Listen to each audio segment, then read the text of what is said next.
ඔබේ ජීවිතේ ගොඩක් අඩුපාඩු තියෙනවා වෙන්න පුළුවන් තාම හදාගන්න බැරි වෙච්ච. හැබැයි ඔබ බණ අහන එක නවත්තන්න එපා. සමහරලාට අඩුපාඩු දැම්ම හදාගන්න බැරි වෙයි. බණ අහන්න. බණ අහගෙන යනකොට යම් දවසක් එනවා ජීවිතේ Tamanට මේ කියපු ධර්ම කාරණා තදින් හිතට වදින දවසක් එනවා. අපේ ජීවිතේ අපිට තියෙන හැලහැප්පිලි ප්‍රශ්නත් එක්ක සමහරලාට ජීවිතේ එපා වීම ඇති වෙන දවස් එනවා. සමහර කියන්නේ මැරුණා නම් හොඳයි. අන්න ඒ වෙලාවට අර අහපු ධර්මයේ Tamanට පිහිටට පවතින.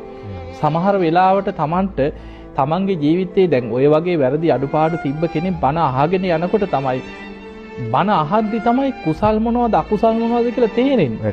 පින් මොනවද පව් මොනවද හොඳ මොකද්ද නරක මොකද්ද මං කරන දේ යහපත්ද අයහපත්ද මේකේ ආදීනව මොනවද අපාය බය මේ ඔක්කොම තේරෙන්නේ බණ අහනකොට. එතකොට මේ බණ අහගෙන ඉන්න කෙනා දැන් මුකුත්ම නොදන්න කෙනා ඔහේ අකුසල් කර කර මැරෙනකන් ඉන්නවා. හැබැයි බණ අහන කෙනා හිතනවා වැරද්ද කරත් හිතනවා සමහරුන්ට ඒකෙන් වළකින්න තරම් අර මේ අපි කියන්නේ ඒකට කියන්නේ වීරිය නැහැ. අකුසලෙන් වළකින්න තරම් තාම වීරියක් නැහැ. හැබැයි බණ ඇහුවට දන්නවා මේක වැරද්දක්. ඒ වුණාට අකුසලයට වැටෙනවා. ඒ වැටිලා ආයි පසුතැවෙනවා. අයියෝ මගේ අතින් ලොකු වැරද්දක් වුණා. මං අපායයිද දන්නේ මං ආයි මේක කරන්නේ නැහැ කියලා හිතනවා. හැබැයි ආයි කරනවා.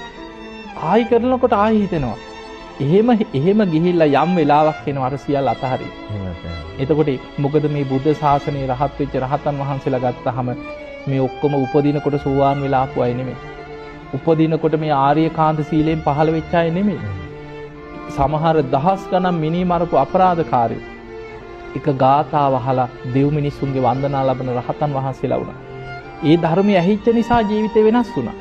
සමහරුන්ට එකපාර ඇහිච්ච ගමන් වෙනස් වෙනවා. සමහරුන්ට එහෙම නෑ කාලයක් ඇහෙනකොට යම් දවසක ජීවිතේ Tamanට මේ වෙනස් කරගන්න අවස්ථාවක් එනවා.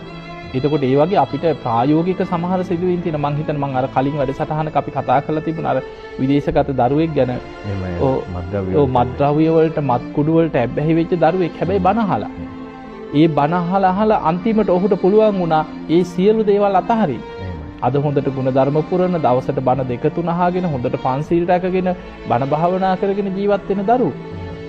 එතකොට ඒ වගේ මොකද අපි ළඟට ගොඩාක් එනවා අපිව දැකලා කතා කරලා ඇවිල්ලා පෞද්ගලිකව අපෙන් උපදෙස් ගන්න අය නෙමෙයි. මේ ටීවී කියන වැඩසටහන් බලලා ගුවන් විදුලි වල යන බණ අහලා එක්කෝ ඉන්ටර්නෙට් එකෙන් බණ අහලා ඒවෙන් තමයි ජීවිත වෙනස් කරගෙන තියෙන්නේ. එතකොට අපිට පේනවා බණ ඇසීම කියන්නේ මේ පණවිඩේ ජීවිතේ මේ දහම් පණවිඩේ අහන්න ලැබෙන්න ඕනේ. මොකද අපි මෙහෙම කිව්වට මේ තුල තියෙන